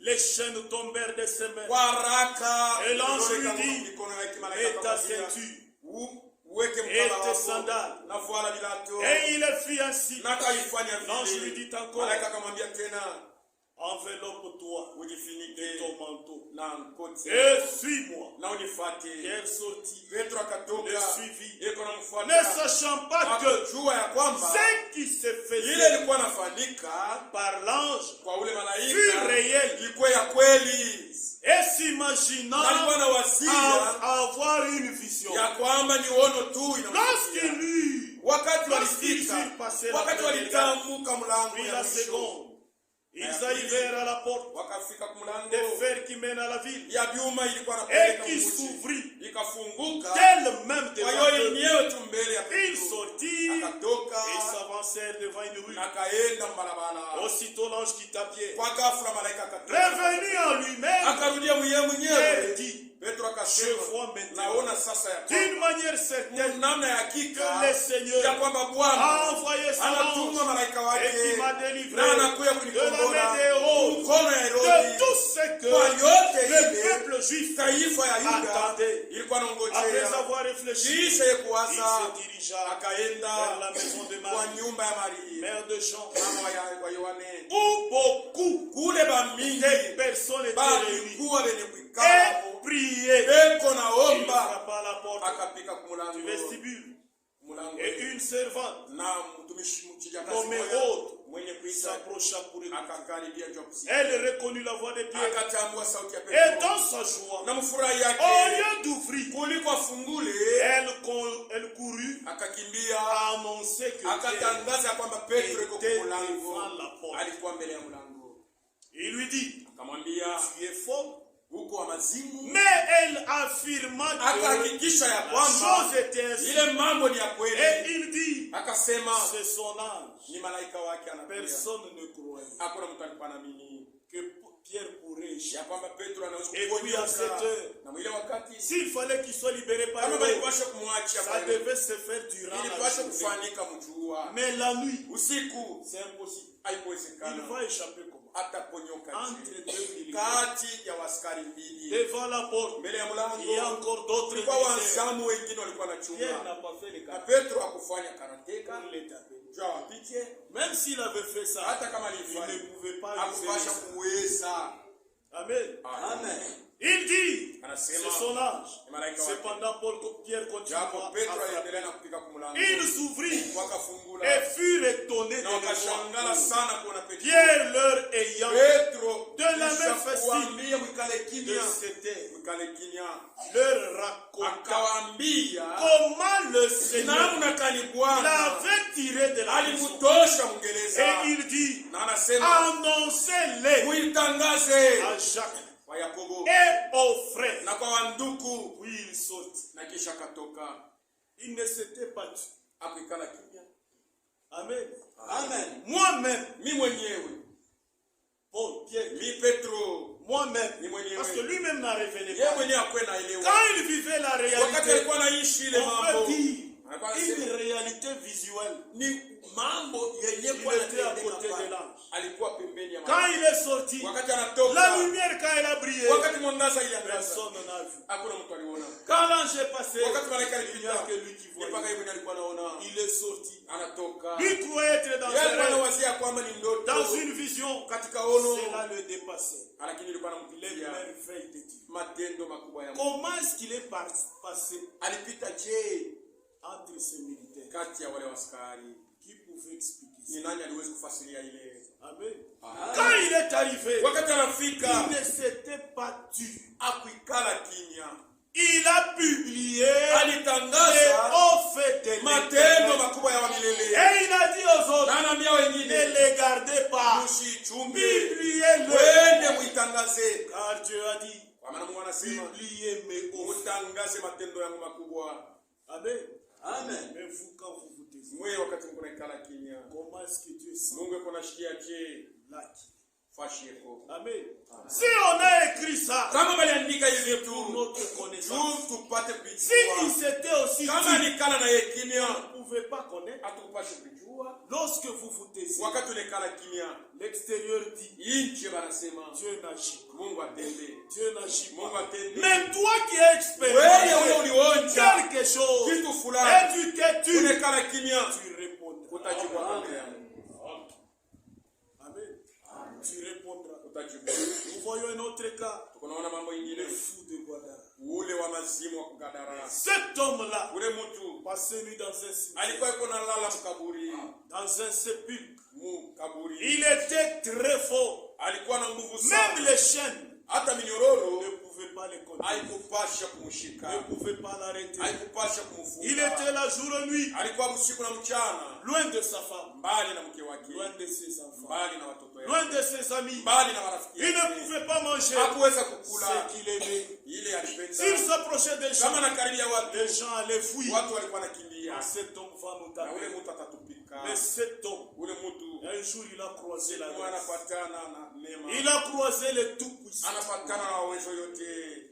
L'homme pour qui Ule mtu juu ya Le nom est au-dessus de yuko juu ya majina yote. au-dessus de la folie, Jina liko juu ya au-dessus mazimu. des démons. Yuko juu ya mademoni. Il était là. Alikuwa pale. Jésus n'a même pas parlé. Yesu akusema Et les démons commençaient à na pepo trembler. mchafu inaanza Qu'est-ce qui ne va pas? Ni nini Ce haiwezi? n'est pas notre temps. Haina wakati Nous yetu. savons Tunajua. qu'il y a une grande bataille. C'est à la croix. Ni kumsalaba. Tu me menaces pourquoi? Unakuwa kutesa. La guerre n'a pas encore Vita commencé. yaanza. Jésus n'avait pas Yesu encore akusema. parlé. Haikuwa siyasema. Que dire de ta maladie? Sasa magonjwa yako itakuwa je? De ces démons de typhoïde. Ile pepo mchafu ya De tifoidi. ces démons de Ile pepo tuberculose. mchafu ya kikozi. Ces démons qui te troublent. Ile pepo Est-ce qu'ils sont plus nombreux que cet iko homme? na nguvu ya kushinda ule mtu. C'est un démon. Ni pepo mchafu. Ces deux démons, Mbili. est-ce qu'il est incapable de les enlever? Ni kusemana na nguvu ya Il est kuifusha. incapable de les Ni chasser. kusemana na nguvu ya kuifukuza. Cet homme de la folie, Ule mtu wa mazimu. quel est ce médecin Ni munganga kani. qui guérit la folie? Ule kunatunza majimu. Ni nani? Personne sur la terre Hakuna mtu pa dunia ne pouvait l'aider. aliweza Même kusaidia. sa femme, Hata mke wake. même sa maman qui Hata mama pouvait yake dire, ule alimpenda mon fils, sana. mon fils. Mtoto yangu, mtoto yangu. Personne. Hakuna mtu. Car sur la terre, Kwa maana pa dunia il n'y a qu'un seul kuko consolateur, taka mfariji mmoja tu. Dieu lui-même. Mungu wako. Il était devant le Créateur. Alikuwa mbele ya muumbaji. Il était devant le Créateur. Alikuwa mbele ya muumbaji. Tous ces démons Ile tremblaient. mapepo mchafu yote Et ikatetemeka. quand Jésus a ordonné, Na wakati Yesu ces aliamuru, démons sont ile partis. mapepo Ils ilienda. sont entrés dans les cochons. Iliingia mwanguruwe. Les cochons sont tous Na morts. wanguru wanaenda kufa wote mai. Et les gens de la ville Na watu wa mji l'ont chassé. wanamfukuza. Ils ont chassé la grâce. Wanafukuza neema. Ils ont chassé Dieu. Wanafukuza On Mungu. ne veut pas de toi ici. Hatukupende On hapa. ne veut pas de miracles. Hatupende miujiza. Fais des miracles dans ton cœur. Wende ufanye miujiza fashi ya kwenu. On ne veut pas ici. Usikuye nayo hapa. Laisse-nous avec nos démons, Utuache tubakie na mapepo avec mchafu nos yetu. maladies. Na magonjwa yetu. Ne viens pas nous Usikuye importuner. kutuchezea. Ils ne savaient pas Haukujua kwamba qu'ils étaient devant Dieu. walikuwa mbele ya Mungu. Ils croyaient Walikuwa na wasia devant kuwa un humain mbele ya mtu comme n'importe qui. sawa mtu yoyote wa kawaida. Dieu se révèle Mungu yuko analifunua à qui. kwa ule anapenda. Amen. Amen. Nous, si on les voyait aujourd'hui, Kama tunamwona on ne leo va pas les lâcher. hatutamwachilia. Watoto bakuli wewe watakuja. Les enfants vont Tubakie paka na wewe. Nous nous allons rester seulement avec toi On fait que les ici. regarder. Tuko paka na mwangalia. Parle seulement. Sema tu. Parce qu'en sa présence, Muwepo on yake. ne se fatigue Ah, pas. bah, On n'a pas de faim. Hatuna na njaa. On n'a pas de soif. Hatuna na kiu. Parle-nous. On Utuseme sera en tuwaseme. train de le Na tutakuwa paka pale Comment tunakuangalia. il est beau. Eko Comment il Dieu. est merveilleux. Amen. On va oublier tous nos soucis. Tutasahau Mais eux, Bo. l'on chasse. Bamfukuza. Mais nous avons besoin. Je tuko naye lazima. S'il peut nous entendre un Kama jour leo tutashikia siku et moja. paraître ici, Na anaonekana on hapa. le lâchera. Hatutamwacha. Amen. Quand il a guéri cet homme, Wakati alitunza ule il mtu. lui a dit quoi? Anamwambia kule ni Va wende et dis-le uiseme aux membres de ta famille. kwa wamemba wa jamaa wako. Ushikale kimya. Quand nous nous taisons, Wakati tunekala kimya, il se sent comment? eko nashikia je. Nous lisons ça d'abord. Tuko naisoma C'est mbele. dans Marc. Marko. Lisons un peu cette histoire-là. Tusome ile Vous mambo. connaissez déjà. Unaijua. Mais ce cochon qui était tombé Ile là-bas, manguruwe ilianguka baharini. il y a des églises qui ne mangent plus de Huko makanisa ikula kete na nguruwe. Asebe kuna madémons. Eh, ya démons. Jésus alifukushaka madémons. Jésus avait chassé les Ils sont démons. entrés dans les Les démons sont cochons. entrés dans les cochons. Mumangurube. Nous acceptons qu'ils sont entrés Tuko dans les naitikia cochons. kwamba iliingia Mungu. Mais ce cochon Ile nguruwe sont morts. ilikufa pale pale. Amen. Même si ce cochon Hata kama ile manguruwe iliwasa bakia yenye kwa hai. jusqu'aujourd'hui, Mpaka na leo. les démons ne se multiplient pas. Mapepo mchafu haikalaki kunazidishwa. Depuis que Dieu a créé ces Tangu Mungu anges-là, aliumbaka ile wa c'est le malaika. même nom. Ni mpaka ile hesabu moya moya. Les esprits ne se Mapepo reproduisent pas. mchafu haikalaki Les esprits n'ont kunazidishwa. pas d'enfants. Mapepo mchafu haikalaki na Parce que watoto. maintenant, on y a mtoto kubuloji. Ah, jeune enfant anataka C'est une folie. ile ni masimu tu. Amen. Les esprits ne se Mapepo reproduisent pas. mchafu haikalaki. Les esprits non nichés, haina wala na mwili ni os, wala na mfupa. ça va se reproduire comment? Itazidishwa. La reproduction, Kuzidishwana c'est dans le corps. ni mwili. Les esprits ne se reproduisent Mapepo mchafu haiwezi kuzalana. Tuko na kula nguruwe. Si vous le craignez qu'il a des démons, Kama unamwogopa yuko na mapepo mchafu, amenez. uniletee. Amen. Takuonesha vile mapepo yako nguruwe. Amen. Amen. Ils l'ont l'ont chassé bamfukuza parce qu'ils n'ont pas de kwa révélation. maana bakuwe na ufunuo. Et ceux-là qui refusent de Na marcher wale les pauvres, wanakatala kula à ceux nguo qu'on a ma démon, kama pepo ils n'ont mchafu pas de révélation. hawana na ufunuo. Mais nous, Shi qu'est-ce qu'il nous dit? nini Je atuambie te loupé. na kusifu Et Bwana. c'est que tu as caché ces choses Kwa maana ulificha hivi aux vitu sages et aux kwa wenye intelligents. hekima na Mais tu wajasiri. les as révélés Unavifunua aux petits. kwa watoto kidogo. Kwa neema tu Que nous comprenons ces ndio choses. tukuelewa hivi vitu. C'est pas par notre Haina intelligence, kwa akili yetu, c'est par la grâce. ni kwa neema tu. Marc 5, Marko à 5 partir de 1. kuanzia La kumoja. lecture sera longue pour que nous Soma sana puissions kwa tupate kuelewa hadithi nzuri. Il arrivait, Ikafika ya ils kwamba arrivèrent à l'autre bord wakafika upande ya de la mer, ya bahari dans le pays des Guadariens, muile muji ya wa Gadaréniens. wa Gadareni.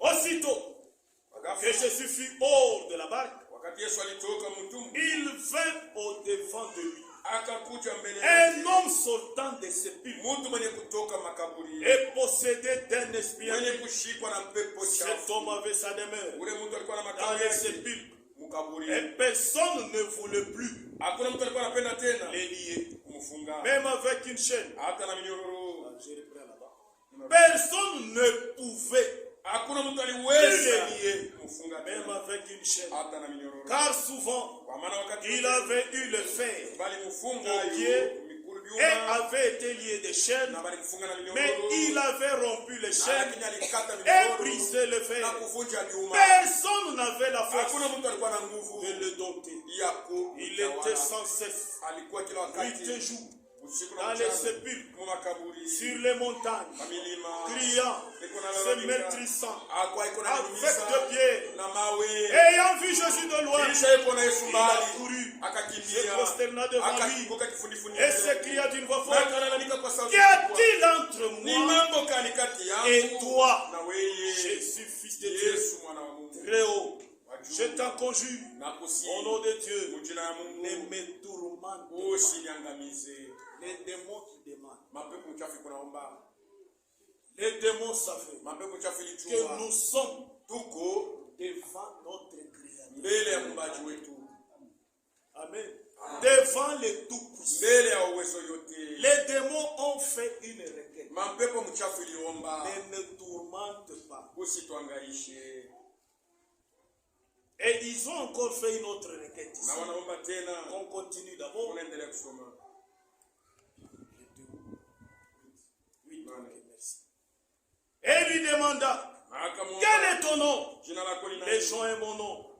Lui répondit-il, Legion jina yangu. car nous sommes plusieurs. Uko wa mingi. Et il le pria instantanément Wakakuomba bila de kuchoka. ne pas les envoyer hors du pays. Usitufukuse nje ya nchi. Et il y avait là, Na kulikuwa près de pale la montagne, mlima un grand troupeau de pourceaux kunji kubwa ya nguruwe qui paissaient. ilikuwa na Et les démons les priaient, pepo mchafu ikamuomba disant, kisema, c'est bien écrit là. inaandikwa pale. Et les démons les Na priaient, pepo mchafu disant, akamuomba akisema, envoie-nous dans les pourceaux, ututume mu nguruwe afin que nous entrions à ili eux. tupate kuingia ndani ya nguruwe. Il leur permit. Akawaruhusu Et les esprits impurs na pepo chafu sortis, ikatoka entrèrent dans les pourceaux. ikaingia mu nguruwe. Et les pourceaux se Na wanguru précipitèrent akaenda kwa haraka des pentes escarpées kwa mbio dans la mer. bahari. Il y en avait environ Kulikuwa nkundi 2000. karibu ya maelfu Et mbili ils se noyèrent dans la na mer. ikatumbukizwa mbali. Les démons Pepo mchafu ont passé leur requête waliomba à Dieu. kwa Mungu Dieu a répondu. na Mungu anajibu hitaji ya mapepo mchafu. Dieu qui répond Mungu yuko anajibu à une requête de démons. hitaji ya pepo mchafu. Que dire de ces enfants? Itakuwa jeju ya watoto Quand yetu ils- wakati yuko naomba, Quand ils demandent, wakati yuko naomba. que dire de toi? Itakuwa Si jeju tu ya as demandé, kama si unaomba tu as répondu unajibu à la prière des démons, kwa maombi ya mapepo mchafu. que dire de ma demande? Itakuwa jeju ya maombi. Que dire de ma prière? Itakuwa jeju ya maombi yangu. Amen.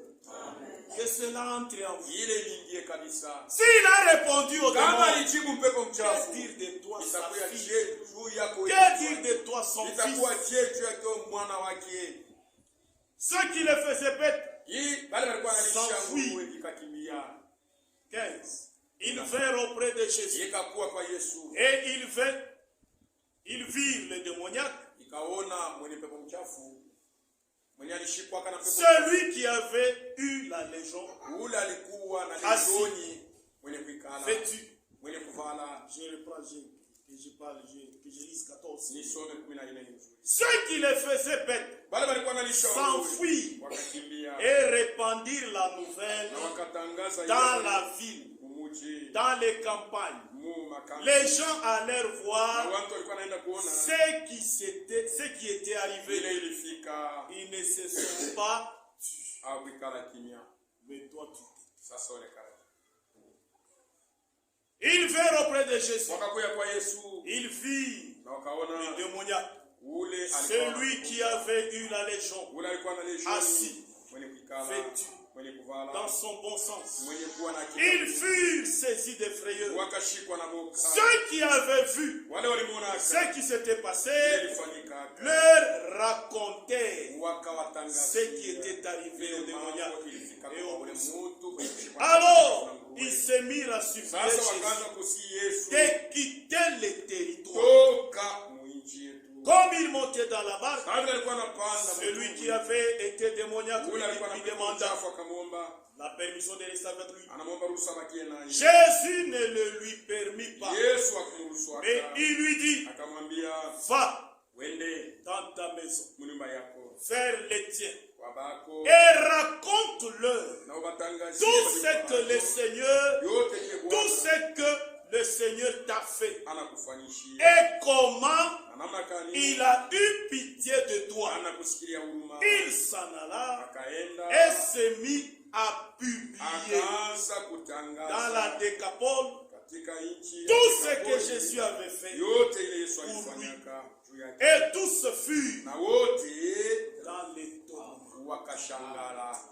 Jésus lui ordonne Yesu anamwamuru de ne pas s'éteindre. ushikale kimya, Va dire aux autres wende waambie ce wengine qu'il y a eu. ile inafika. Comment est-ce que le Seigneur a Ni eu namna pitié gani de toi? Bwana alikushikia Cet huruma. homme en allant, Ule mtu reconnaissant la grâce wende Bwana de ye Dieu. shukrani ya neema ya Aujourd'hui, Mungu. je peux voir ma femme. Leo mimi sikuwa na mke Je wangu. peux voir mes Mimi sikuwa na enfants. watoto Je yangu. peux voir mes Mimi sikuwa na parents. wazazi Je yangu. peux aussi Mimi nawezi tena dormir dans un lit. kulala. Je peux dormir aussi dans Mimi une sikulala maison. tena mnyumba. Tout ça c'est quoi? Yote vile ni Cet homme de ule Jésus, mtu Yesu il ne s'était pas tué. akuikala kimya. Il s'est mis à publier Alikuwa anatangaza les hauts faits de l'Éternel. mambo makubwa ya Mais mbele. toi, quand tu dis, Wewe wakati kunaikala kimya, il a fait combien de choses dans ta vie? anafanya vitu ngapi maisha yako? Combien de choses dans ta Ni vie? vitu ngapi maisha yako shakufanya? Ne veux-tu pas lui montrer Haupende ta kuonesha reconnaissance shukrani yako en publiant kwa ce qu'on fait kutangaza matendo comme yake les makubwa. autres Sawa l'ont fait. wengine walifanya.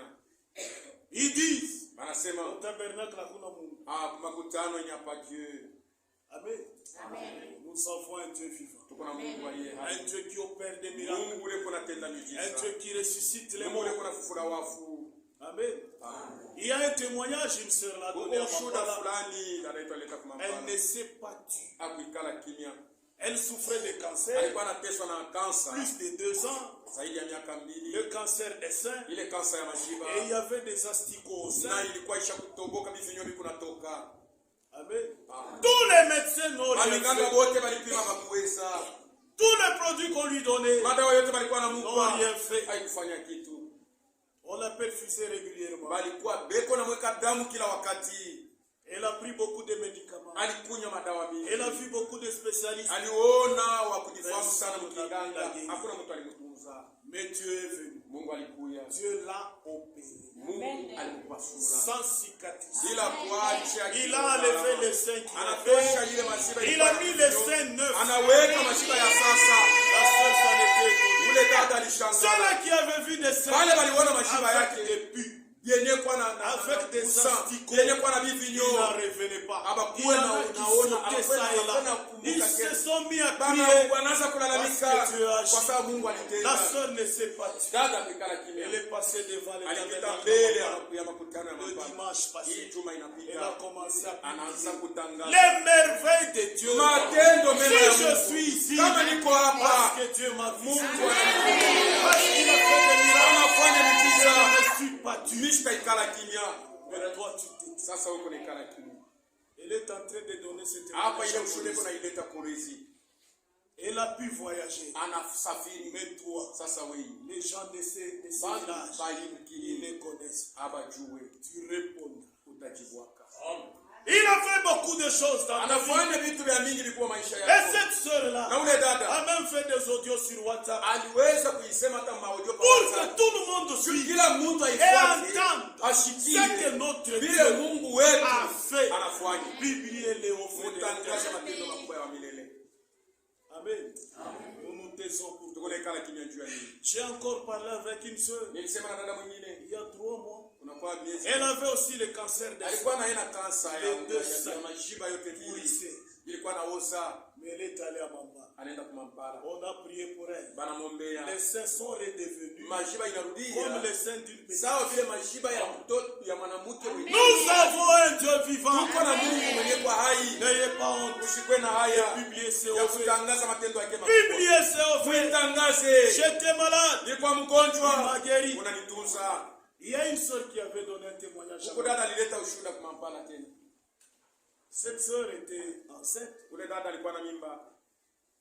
Quand elle était enceinte, Wakati alikuwa na mimba, il fallait qu'on puisse l'opérer. ilipasha bampasule. L'enfant était dans une mauvaise posture. Mtoto alikuwa muhali ya mubaya. Et il n'y avait pas moyen Hakukuwa na que muna l'enfant naisse par la voie basse. mtoto Il asalikwe. fallait l'opération. Ilipasha bampasule. Mais la famille de ces Lakini chama ya ule dada il n'avait pas de moyens. haikukuwa La na césarienne franga. coûte cher. Kwa kupasula mwanamke On n'a ndio pas de franga moyens. nyingi. Hatuna na Mon pesa. mari n'a pas un bon Bwana travail. yangu ana na kazi nzuri. Les médecins ont dit Waninganga on wanasema ne peut pas t'opérer Hatuwezi kupasuka. tant qu'on ne voit pas l'argent. wakati yote hatuyaona franga. La sœur était là Dada alikuwa pale entre la vie kati ya et la uzima mort. Amen. Sur la technique. pa kitanda. Elle était en train de gémir. Alikuwa yuko na Elle était en train ngaika. de prier. Alikuwa yuko La naomba. requête est passée à Na l'église. ile hitaji na Son mari priait. Bwana yake alikuwa Oh naomba. Dieu, Oh on Mungu. n'a pas d'argent. Hatuna na Il a demandé ça et là. anaomba huku na kule. Hakuna mtu aliyemsaidia. Amen.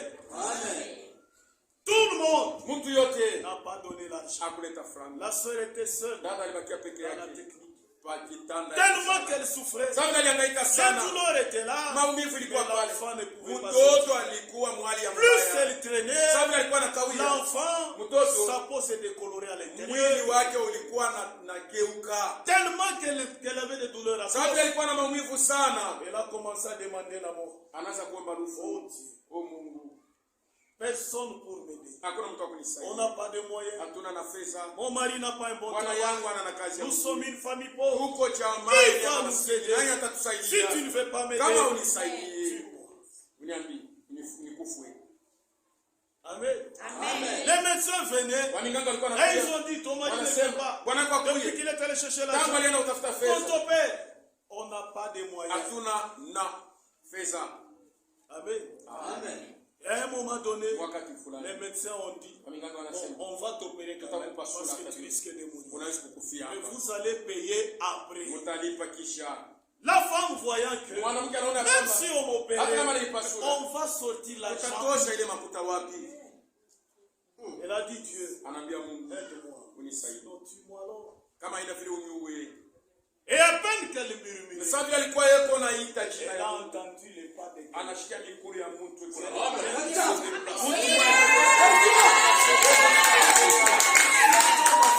Ule mtu anazunguka. Cet homme s'est promené. Ule mtu alikuwa Elle anatembea. s'est tenue à côté d'elle. Anashimama pembeni yake. Pourquoi demandes-tu la mort? Juu ya nini uko naomba ruhusa? Avant de mettre, Mbele elle a dit, tu m'as demandé. uliniomba C'est moi nikufariki. qui fais vivre. Ni mie niko napatia C'est watu moi uzima. qui fais mourir. Ni mimi niko naua.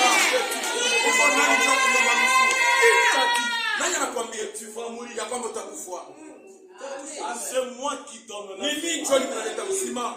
Moi je suis là. Niko hapa. Sois tranquille.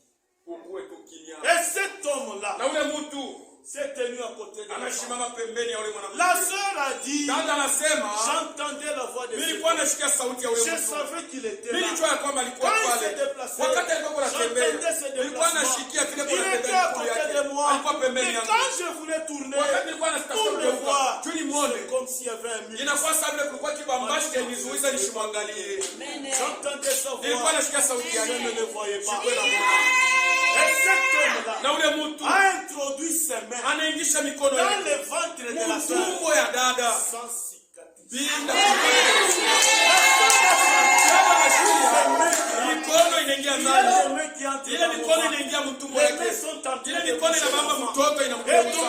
Na inageuza mtoto.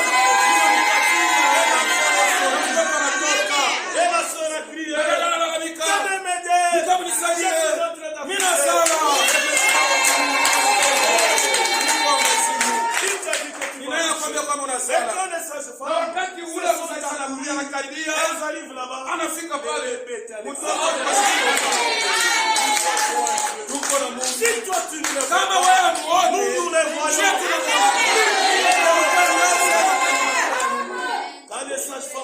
wakati wa kuzalisha mtoto alitoka, wanatengeneza yote na wanakata kitofo. L'enfant comme il a traîné dans mtoto sabla alikawia mtumbo. sa peau avait une autre couleur. Ile mwili yake ulikuwa Et wa ils ont yasonde. dit, nous devons le mettre dans un Tunapasha produit kumweka pour mdawa. que sa peau redevienne Mwili wake normalement. urudie vile inapaswa. Cet homme était tout. Ule mtu alikuwa paka pale. Il lui a posé la question. Anauliza, Est-ce que ce sont les médecins ni mami ngapi qui t'ont aidé? walikusaidia? La sœur a dit non. Dada pasa. Moi qui ai commencé, Mimi ule je nilianza. vais terminer. Nitamaliza. Il a pris l'enfant. Anabeba mtoto. À un moment donné, Wakati fulani. la peau redevient Ngozi normale. na Nous avons un Dieu. tuko na Mungu. Les dieux tout-puissants. Mungu awezo yote. Les dieux qui opèrent des Mungu miracles. leko na tenda miujiza. Publiez les offres. Kutangaza On matendo n'a pas mabaya. honte. Hatuna na de haya parler de ya cet homme. kusema shauri. On n'a pas honte. Hatuna na Même haya. si on nous flagelle, Hata kama même si on wanatupika. nous tapait, Hata kama on wanatupika. parlera de cet Tutaendelea homme. kusema ya matendo makubwa yake. Qu'est-ce que les gens ont fait pour elle? Bali kufanishia nini? Dieu seul Mungu pekee est venu. anakuya. Et la sœur a donné cette Na dada analeta ile témoignage. ushuhuda kwa Kampala. J'étais là. Nilikuwamo. Une autre sœur, Dada son mwingine mari était un militaire. bwana yake alikuwa ni Vous askari. connaissez les salaires des militaires. Unajua vile vile kuna lipa mimba askari. Amen. Elle était toujours enceinte. Alikuwa paka na mimba. Impossible de mettre. Haikuwezekana ya zali. Son cas était compliqué. Mambo yake ilikuwa Il fallait la ya chirurgie. ilipaswa bampasule. Il fallait la césarienne. Ilipaswa bampasule. La sœur Na dada était sur la technique. alikuwa Elle ne faisait que saigner. alikuwa pake kuna vuya Et damu l'enfant ne sortait na pas. mtoto apena toka. Il fallait l'opération. Ilipaswa bampasule. Les médecins ont dit, Na waganga qu'on appelle wanasema ton mari, qu'on lui parle de la césarienne. kumwambia sema tutapasua La tumbo césarienne yako coûte ya cher. mtoto. Kupasula Ça kwa dépasse tumbo le salaire huko du naomba makuta mingi Le kwa mari shia a mshahara ya dit, bwana yake je bwana ne sais pas anasema. le faire. Mister na namna Mais gani? ce que je sais, Kile mimi najua nous avons un Dieu. tuko na Mungu. Le Dieu des cas impossibles. Mungu wa mambo ila iwezekane kwa Ce watu. que les médecins n'arrivent pas Kile à faire, mganga hawezi kufanya il est là. eko. Le mari s'est souvenu. Bwana La anakumbuka requête est passée. hitaji Et on inapita. a appelé un prédicateur. Anaita mhubiri moya. Ce prédicateur, Na ule mhubiri c'est celui qui est pasteur en Tanzanie. njo ule eko pastori mule Mtanzania. Il est arrivé à l'hôpital. Anafika kwa hospitalo. Quand il est arrivé Wakati là-bas, anafika kwa hospitalo, on le fait entrer dans la bana clinique. mwingisha Ses pieds mikulu yake baignés dans le sang. ilikuwa iko natembea pa damu ilikuwa navuya ule dada. Toute la salle Ile chumba était yote remplie de sang. iliala na damu ya La ule sœur dada. s'est vidée. Dada alikuwa Et l'enfant yuko na isha damu. Amen. Amen. Et le militaire, Na là waskari qu'il était, ule askari c'est fasha notre frère. ni ndugu Il a yetu. dit, je n'ai pas de moyens. Anasema mishina na namna. Il a appelé ses chefs. Anaita Ses chefs sont venus. wakati wanakuya Ta femme risque de mourir. mke wako anaweza kufa. Même si tu n'as pas Hata l'argent, kama wanafanya. nous te ferons signer Je tutakuwa tupanjikisha un papier. barua moya.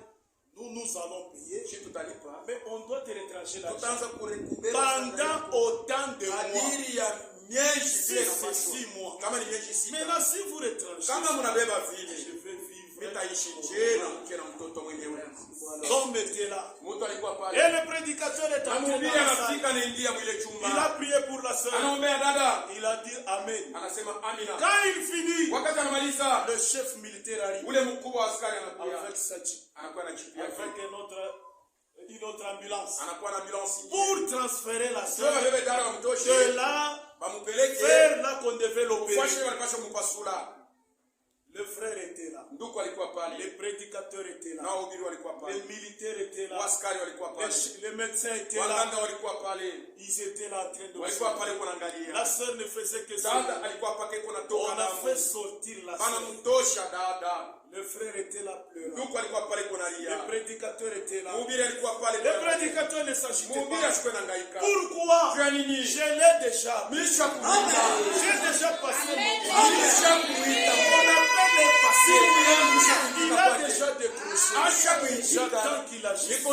Il n'agit jamais Atendake. en retard. Il agit toujours au moment qu'il faut. On a voulu faire entrer la sœur dans la classe. Le frère était là, pleurant. Le prédicateur était là. Amen. Amen. On a fait entrer le corps. On a fait entrer la sœur. Quand on voulait fermer les portes, l'enfant commence à sortir. Amen. Impossible d'aller avec elle. L'enfant vient déjà. On a entré la sœur. L'enfant est sauté. Ce témoignage, je l'ai suivi à ma part. On ne m'a pas expliqué. On n'a pas honte de publier les hontes. Si vous avez honte, vous répondrez. Moi qui vous parle, j'ai marché avec les béquilles. Qui pouvait se l'imaginer? Quand vous me voyez marcher, qui saura que j'ai marché avec les béquilles? Les médecins ne pouvaient rien faire. J'étais sur le lit pendant 35 jours. Je ne savais pas me laver. C'était une soeur qui me lavait. Je ne savais pas aller au cours. J'étais là allongé. J'avais demandé cela. On m'apporte une guitare. J'ai passé tout mon temps à chanter. Je sais que dans ce cours de l'éternel, on l'attend dans le calme. Sans s'agiter. La demande est partie. Je n'étais pas agité. Amen. Amen. À un moment donné, après 22 jours, je l'ai vu entrer. Jésus, il est entré. Ma jambe pourrissait. Ma jambe pourrissait. Je devais avoir une jambe amputée. Si lui n'avait pas intervenu, j'étais là. Les médecins ont dit il y a erreur ici. Tout ce qu'il pouvait faire, c'est parler. Personne n'avait de solution. Moi j'attendais la solution d'en haut. Tout ce que je faisais, je chantais. Je chantais pour savoir. Et quand j'étais là, à 9h, j'étais seul dans la pièce. Je l'ai vu de mes yeux. Il est entré. Ma bouche s'est fermée. Je n'ai pas su parler. Je n'ai pas su lui dire. Il était là devant moi. L'homme pour qui on les a toujours péché. Il est réel. Il existe. Le Jésus de Nazareth. Jésus de la croix. Il est là. Ce qu'il a fait, il le fait encore.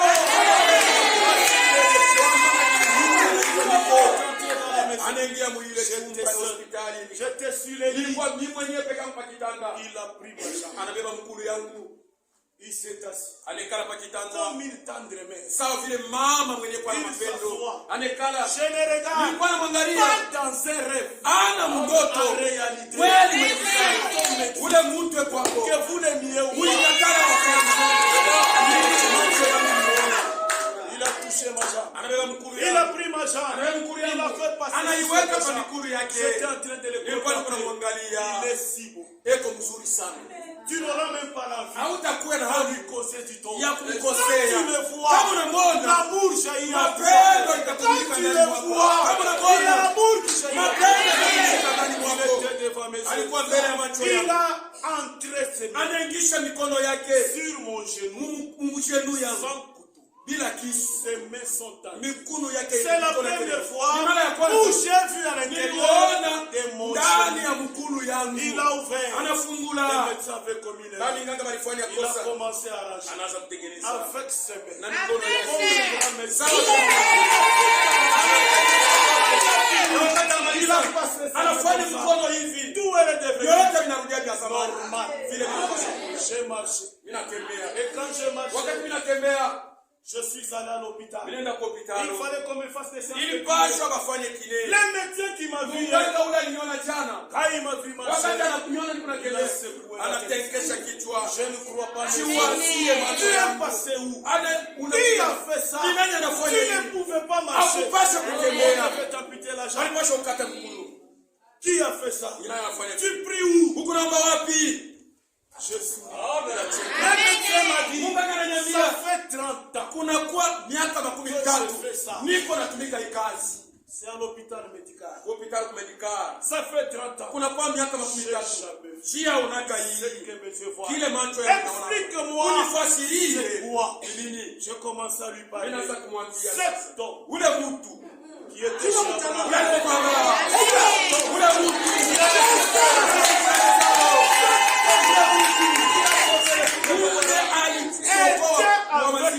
Alikuwa na mia asubuhi ile. Alikuwa amenipikana mbele yangu. Ana mdoto. Pas dans une vision. Haina muono. Il était là. Alikuwa pale. Comme je vous vois. Sasa vile tunakuona. C'est cet homme Njoo ule mtu. qui a fait entrer Anaingisha mikono yake. Il a tout arrangé. Anatengeneza goti yangu. Na leo niko natembea. Grâce à son Kwa neema grâce yake. à sa Kwa miséricorde. rehema yake. Il m'a dit, Ananiambia, tu pries. uko naomba wapi? Je lui dis, Ninamwambia, j'ai pris au niko tabernacle. naomba Tabernacle de Lubumbashi. tabernacle ya Lubumbashi. Là Kumampala. que le frère Kazali Kule ndugu et Kazali. le pasteur. Eko Et pasteur. ce médecin me dit, Na ule mganga anasema, on a toujours attendu. tuonesha kushiaka.